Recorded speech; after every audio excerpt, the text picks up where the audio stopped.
ఆ అక్షరం అనేటువంటిది అగ్ని బీజం అనేటువంటిది. అందుకొరకే అగ్నిని తల లోపలనే ఉంచుకున్నాడు రాముడు.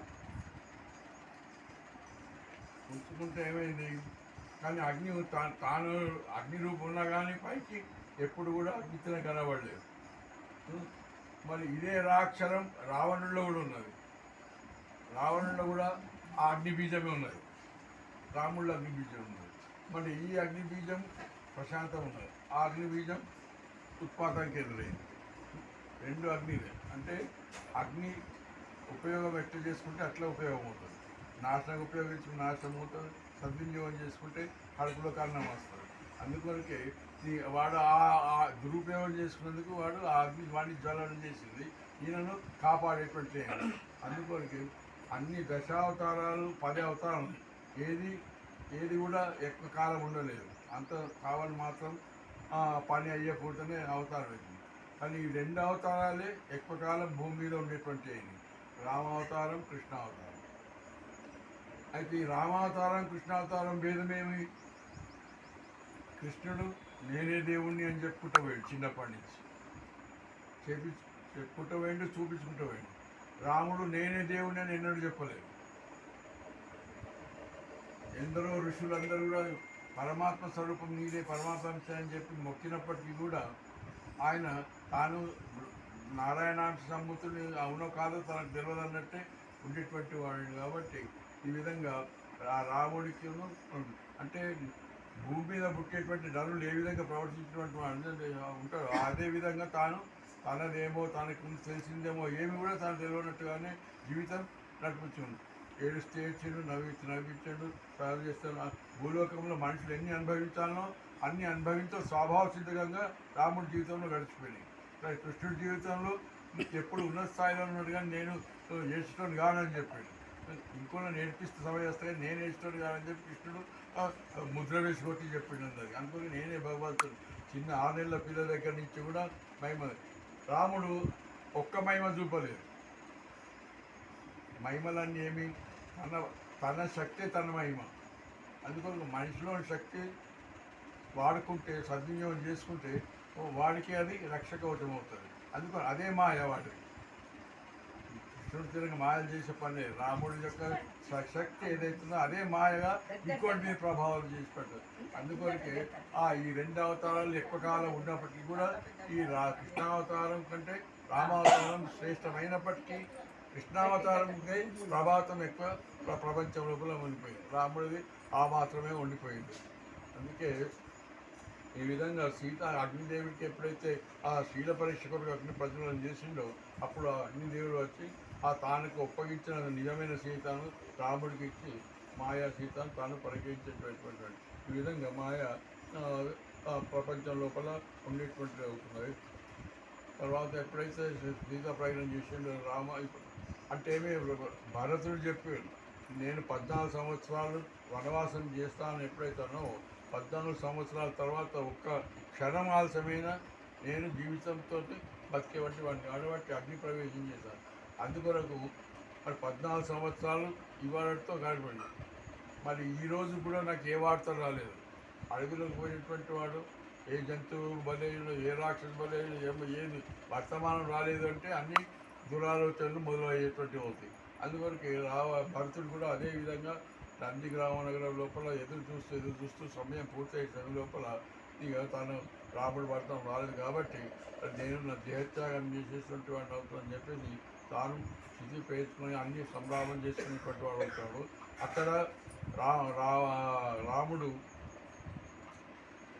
ఎంత ఆలస్యం చేసినప్పటికీ కూడా భరతుడికి ఇచ్చిన మాట ప్రకారం జ్ఞాపకం ఉండదు. కాబట్టి ఆ టైంకు మనం భరతుడికి దగ్గర ఉండాలి. ఆ భరతుడి యొక్క ప్రాణం కాపాడు. కాబట్టి మరి విభీషణ ఇప్పుడు వెంటనే మనం పోయేటట్టు, ఎందుకంటే వచ్చేటప్పుడు ఎన్నో రోజులు బట్టి అదేమిటి వారధి కట్టడానికే 5-6 రోజులు పట్టింది. అంటే మొదటి రోజులు 18 యోజనాలు పెట్టిండు, తర్వాత 19 యోజనాలు, తర్వాత 20 యోజనాలు, 21 యోజనాలు, ఈ విధంగా 5 రోజులు రోజు పెంచుకుంటూ 5 రోజులలో వారిని పూర్తి చేసేటువంటి వాడు.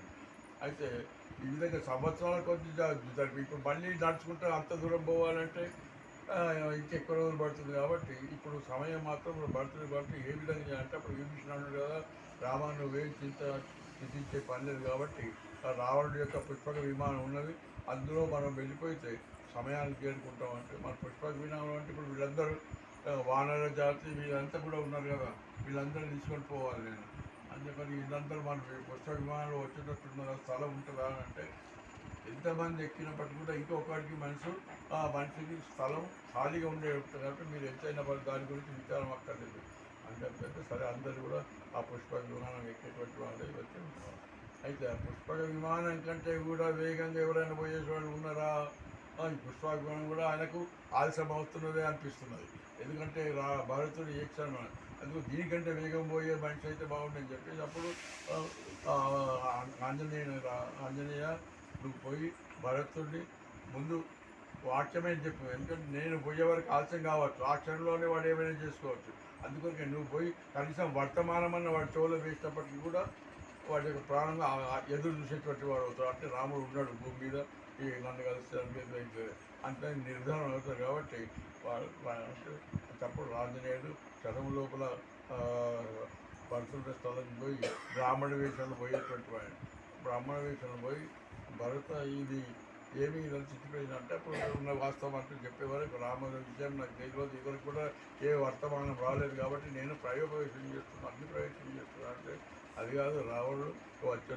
నన్ను పంపించేటువంటి వాడు అయిండు కడమ లోపలనే ఒక 2 నిమిషాలు ఇక్కడ దిగేటువంటి వాడు అవుతుంది కాబట్టి నువ్వు అగ్ని ప్రవేశం మానేసి నువ్వు నిశ్చింతగా మనం కలిసి ఎదుర్కొందామని చెప్పేసి ఆ వార్త ఎప్పుడైతే విన్నాడో మనసుకు ఊరట కలిగించడానికి శాంతి కలిగించేటువంటి అబ్బా నా రాముడు వార్త 20 ఏళ్లకు ఈ క్షణంలో తెలిసింది ఎంత ఆ ప్రాణానికి ఊరట కల్పించిందని చెప్పి ఈ క్షణమైతే నేను దగ్ధమయ్యే పరిస్థితి ఉండేటువంటి వాడిని అని చెప్పేసి ఆనందపడేటువంటి వాడిని అప్పుడు కూడా అంతలోపలనే ఆ పుష్పంగా రాని వచ్చిన తర్వాత దిగేటువంటి వాడిని ఒకటి చేసి అప్పుడు ఎప్పుడైతే రాముడు కనబడ్డాడు వెంటనే భరతుడు పరుగున పోయి రామ ఈ సంవత్సరం విజ్ఞానులు ఎదురు చూసి చూసి చూసి వార్తలు ఈ వార్తనే వినరాలి కాబట్టి నేను నిరాశన కూర్చున్నా కనీసం ఈ బ్రాహ్మడు ఎవరో చల్లని వర్తమానం చెప్తుంది కాబట్టి ఈ బ్రాహ్మడికి నేను అంటే అప్పుడు బ్రాహ్మణుడు తన నిజ రూపం తీసి నాణ్య రూపం తీసి నేను రాముడి యొక్క భక్తుని అని చెప్పేసి రాముడు పంపిణీ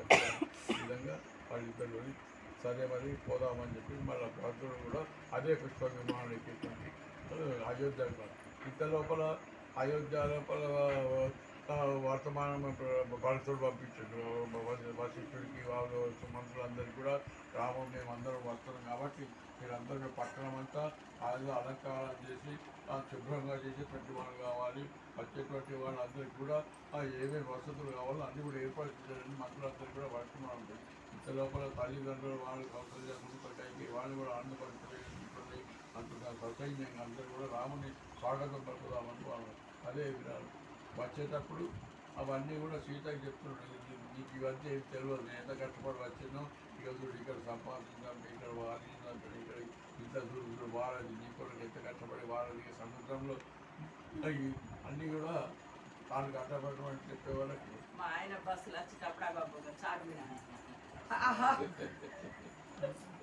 అందుకొరకు తన పని తాను ఎందుకంటే తాను గొప్పతనం చేసింది కాబట్టి చెప్పు పెళ్ళాన్ని చెప్పాలి ఎవరు చెప్పినా ఏ గొప్పతనం చెప్పాలి పెళ్ళా కానీ ఎంతైనా కానీ వింటాయి ఓడకున్నా కానీ వీళ్ళంతా ఓకర్తో వాళ్ళకి తినకుంటే ఏమంటాడు అన్న బాధ అందుకొరకే ఈ విధంగా ఆనందపడి తర్వాత అయోధ్యకి ఎప్పుడైతే వచ్చిందో వాళ్ళందరూ కూడా సుమంతుడు వాళ్ళందరూ ఆదరణ తీసుకొని పోయి వాళ్ళందరికీ కూడా రాముడు చెప్పిన వీళ్ళందరికీ సుగ్రీవుడి సైన్యంకు జాంబవంతుడు సైన్యంకు వీళ్ళందరినీ కూడా అన్ని సదుపాయాలన్నీ చేసి ఉండటానికి నివాసానికి అన్ని ఏవే కావాలో అన్ని ఏర్పాటు చేయని చెప్పేసి తర్వాత వశిష్ఠుడు కూడా పట్టాభిషేకంకు ముహూర్తం నిర్మించేటువంటి వాడు పట్టాభిషేకం ముహూర్తం అయిన తర్వాత 5 రోజుల్లో పట్టాభిషేకం ముహూర్తం ఉన్నది కాబట్టి